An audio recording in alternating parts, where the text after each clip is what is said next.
দেখো তোমাদের একটা কথা বলি, মার্কেটে কোনো বাইক প্রথমে আসলে না কেনার জন্য তাড়াহুড়ো বা লাফালাফি করো না। আননোন কোম্পানির কোনো বাইক লঞ্চ করেছে, heavy torque, heavy features, heavy top speed, শুনলে ইউটিউবে ভিডিও দেখলে আর প্রি বুক করে নিলে দীর্ঘদিন ধরে টুকটুক করে যে পয়সা জমিয়েছে সেই পয়সাটা পুরো ইনভেস্ট করে ফেললে। এরকম একদম করো না, কারণ আমাদের মতন ঘরের মানুষদের না এই একটা বাইক কিনতে কিন্তু অনেক কাঠখড় পোড়াতে হয়। দীর্ঘদিন ধরে একটু একটু করে পয়সা জমানোর পর কিন্তু তবেই কিন্তু আমাদের স্বপ্নটাকে আমরা ফুলফিল করতে পারি, আমরা একটা বাইক কিনতে পারি। তো বাইকটা শুধু আমাদের কাছে একটা বাইক নয়, এটা একটা ইমোশনের জায়গা, বুঝেছো? ইউটিউবে বড় বড় ইউটিউবাররা অনেক ভালো ভালো কথা বলেছে, হেভি টপ স্পিড অ্যাচিভ করছে। এরা তো করবে, কারণ ওটা একটা অ্যাড, ওটা একটা প্রমোশন। সব সময় মাথায় রেখো তোমার এই কষ্টের পয়সাটা যেন জলে না যায়।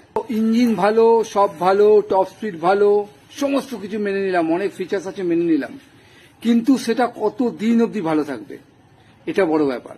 কতক্ষণ তোমাকে সাথ দেবে এটা বড় ব্যাপার। টপ স্পিড প্রচুর ভালো, প্রচুর টর্ক রয়েছে, পাওয়ার রয়েছে, কিন্তু তোমার কাজের সময় তোমাকে মেশিনটা সাথ দিল না।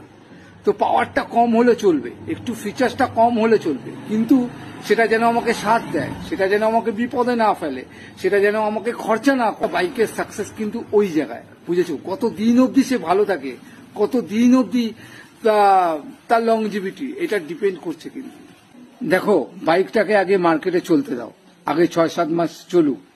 আগে কোম্পানিরা তো টেস্ট করে, কিন্তু রিয়েল টাইম সিনারিওটা আলাদা থাকে। আগে 6-7 মাস চলুক, মার্কেটে রিভিউ দেখো, তারপর বাইকটা কেনো। তো দুম করে আননোন কোনো কোম্পানির, নতুন কোনো কোম্পানির বা পুরনো কোনো কোম্পানির নতুন কোনো মডেল লঞ্চ করেছে সেই মডেলটা দুম করে নিতে যেও না। আগে কিছুদিন চলতে দাও, তারপর নাও। আর যাদের অনেক টাকা আছে তাদের ব্যাপারটা বাদ দাও, তারা R&D করুক, কিন্তু তোমাকে R&D করার কোনো প্রয়োজন নেই। তোমার জিনিসটা কিন্তু খুব কষ্টের, তুমি কিন্তু অনেক দিন পয়সা জমিয়ে একটু একটু করে তারপর তুমি কিন্তু তোমার স্বপ্ন পূরণ করেছো। তো তোমার স্বপ্ন যেন খুব তাড়াতাড়ি না ভেঙে যায়, তোমার স্বপ্নকে নিয়ে যাতে দুশ্চিন্তা না করতে হয় সেই বিষয়ে মাথায় রেখো।